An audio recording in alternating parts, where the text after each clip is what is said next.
Yes, good morning students. आज हम history में लेसन 8 पढ़ेंगे। तो फर्स्ट एम्पायर। देखिए, फर्स्ट एम्पायर पढ़ने से पहले बच्चों में आपको अशोक के बारे में थोड़ा सा इंट्रोडक्शन देना चाहती हूँ, क्योंकि लेसन जब हम पढ़ेंगे तो इसमें अशोक के बारे में बहुत सारा है, लेकिन थोड़ा सा एक इंट्रोडक्शन आप पहले करेंगे। अशोक एक ऐसे सम्राट है जिन्होंने युद्ध का त्याग कर दिया था। इन्होंने कहा था कि अब मैं युद्ध नहीं करूँगा, और इन्होंने ये भी बात कही थी कि मेरे बाद मेरे बच्चे और मेरे पोते भी युद्ध को नहीं करेंगे। अब इन्होंने ऐसा क्यों किया, इसके पीछे क्या रीज़न रहे, अब अपन ये पढ़ेंगे। उससे पहले थोड़ा सा इंट्रोडक्शन देती हूँ मैं आपको। देखिए, अशोक जिस साम्राज्य पर शासन करते थे, उनकी स्थापना उनके दादा चंद्रगुप्त मौर्य ने 2300 साल पहले की थी। और उनके देखिए इनके शासनकाल में चाणक्य या फिर कौटिल्य, ज़्यादा नाम चाणक्य आता है, ये एक ऐसे व्यक्ति थे जिन्होंने चंद्रगुप्त की सहायता की थी। तो ये बहुत ही होशियार और हर चीज़ में दक्ष इनको माना जाता है। और देखिए बच्चों, वंश किसे कहा जाता है? जब एक ही परिवार के कई सदस्य एक के बाद एक राजा बनते हैं तो उसे वंश कहा जाता है। और मौर्य वंश के जो 3 महत्वपूर्ण राजा हुए वो है चंद्रगुप्त, उनके बेटे बिंदुसार और बिंदुसार के बेटे अशोक। इसके बाद देखिए साम्राज्य और राज्य। आपने राज्य भी सुना है और साम्राज्य भी सुना है। आपके मन में क्वेश्चन आता होगा कि राज्य क्या है और साम्राज्य क्या है। देखिए, जो साम्राज्य होते हैं ये राज्य से बड़े होते हैं, इनकी रक्षा के लिए बड़ी सेनाओं की ज़रूरत होती है। और साम्राज्य में हम उसके शासक को सम्राट बोलते हैं। ठीक है, देखिए बड़ी सेना होती है, साम्राज्य का जो शासक है उसको सम्राट कहा जाता है, और राज्य में जो शासक होता है उसको राजा कहा जाता है। ये मैंने आपको राज्य और साम्राज्य के बारे में बता दिया। नेक्स्ट है इसका प्रशासन। ये बहुत छोटा सा इंट्रोडक्शन दे रही हूँ मैं आपको, इसके बाद अपन नेक्स्ट लेसन जब पढ़ेंगे तो मैं आपको पूरा बता दूंगी। देखिए, इसमें क्या है कि जो मौर्य साम्राज्य है ये बहुत बड़ा है, और इन्होंने अलग अलग हिस्सों पर अलग अलग ढंग से इसका शासन किया हुआ है। ठीक है, तो देखिए इस सब के ऊपर सम्राट का बिल्कुल सीधा कंट्रोल था। इसका मतलब ये है कि इलाके के गांव, शहरों के किसान, पशुपालक, शिल्पकार, व्यापारी ये कर जो टैक्स कलेक्ट करते थे, और टैक्स कलेक्शन के लिए राजा ने बहुत सारे अधिकारियों की नियुक्ति कर रखी थी। अगर कोई भी राजा के आदेश का उल्लंघन करता था तो इनका पनिशमेंट भी इनको मिलता था। जो आपके संदेशवाहक हैं ये भी एक जगह से दूसरी जगह पर घूमते रहते थे, और मतलब ये लोग देखते थे कि अधिकारी जो है कोई गलत काम तो नहीं कर रहे। इन सब के ऊपर इनकी नज़र रहती थी, और सबके ऊपर किसकी नज़र रहती थी? सम्राट की।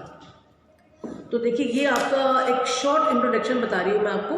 देखिए, अशोक ये बहुत ही अनोखा इनको कहा जाता है, ये अनोखा सम्राट है। अनोखा सम्राट या अनोखे क्यों थे ये, इसके बारे में अपन पढ़ेंगे। देखिए, मौर्य वंश के सबसे प्रसिद्ध शासक थे अशोक। इन्होंने अपनी बातों को आगे तक पहुंचाने के लिए, यानी कि हर व्यक्ति को इनकी बात तक पहुंचे, इन्होंने बहुत सारे कोशिशें करी। इन्होंने बहुत ही सरल लैंग्वेज को इस्तेमाल किया। प्राकृत भाषा या ब्राह्मी लिपि के अंदर इन्होंने अपना अभिलेख लिखवाए, और पत्थरों पर जो उन्होंने काम करवाया ये बहुत सरल भाषा में था इनका।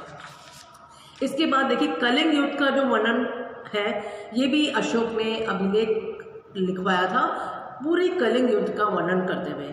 इन्होंने कहा कि राजा बनने के 8 साल बाद मैंने कलिंग की विजय प्राप्त की, यानी कलिंग युद्ध के ऊपर इन्होंने विजय प्राप्त करी। इसमें क्या था? 1.5 लाख लोग बंदी बनाए गए थे, 1 लाख से भी ज़्यादा लोग मारे गए थे। देखिए, इस युद्ध के बाद अशोक को अपार मतलब बहुत ज़्यादा दुख मिला था। ठीक है, तो इसमें ऐसे लोग थे, मतलब ब्राह्मण भी थे, श्रमण भी थे, जो मारे गए, जिनका बिल्कुल भी कहीं पर भी कोई भी दोष नहीं था। ठीक है, इसके होने के बाद इनको क्या लगा कि इसमें मैंने बहुत सारे प्रियजनों को, ऐसे लोगों को खो दिया है जिनका इसमें कहीं दोष नहीं था। अब अशोक को बहुत पश्चाताप हुआ। इन्होंने इसके बाद अपना एक धर्म बनाया, यानी एक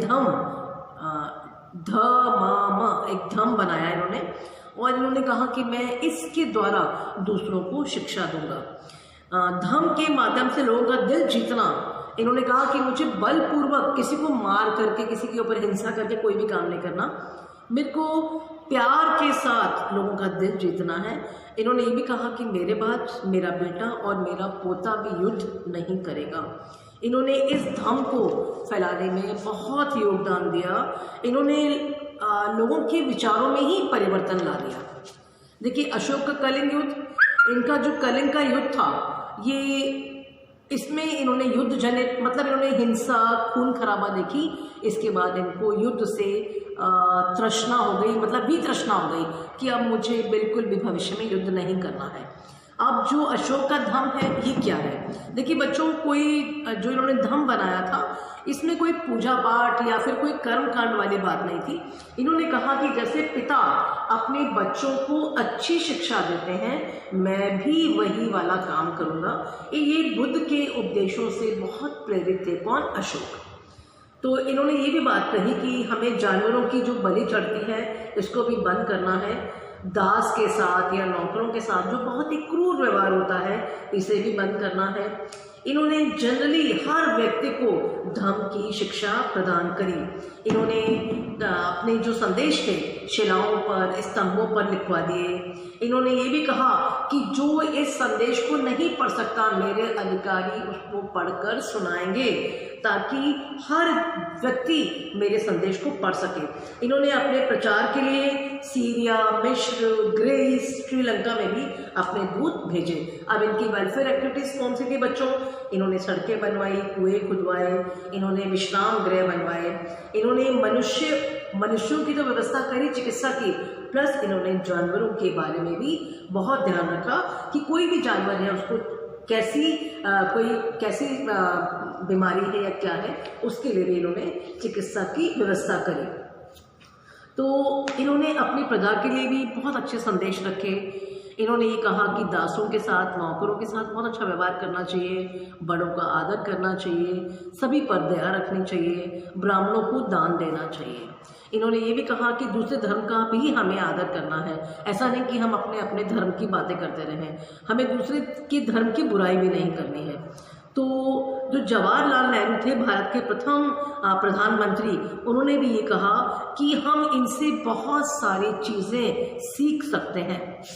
तो बच्चों, मैंने आपको बहुत छोटा सा इंट्रोडक्शन दिया है, इसके बाद मैं आपको इसका लेसन बताऊंगी। पहले आप अशोक का इंट्रोडक्शन ज़रूर सुनना, इसको 2 टाइम्स आपको सुनना है।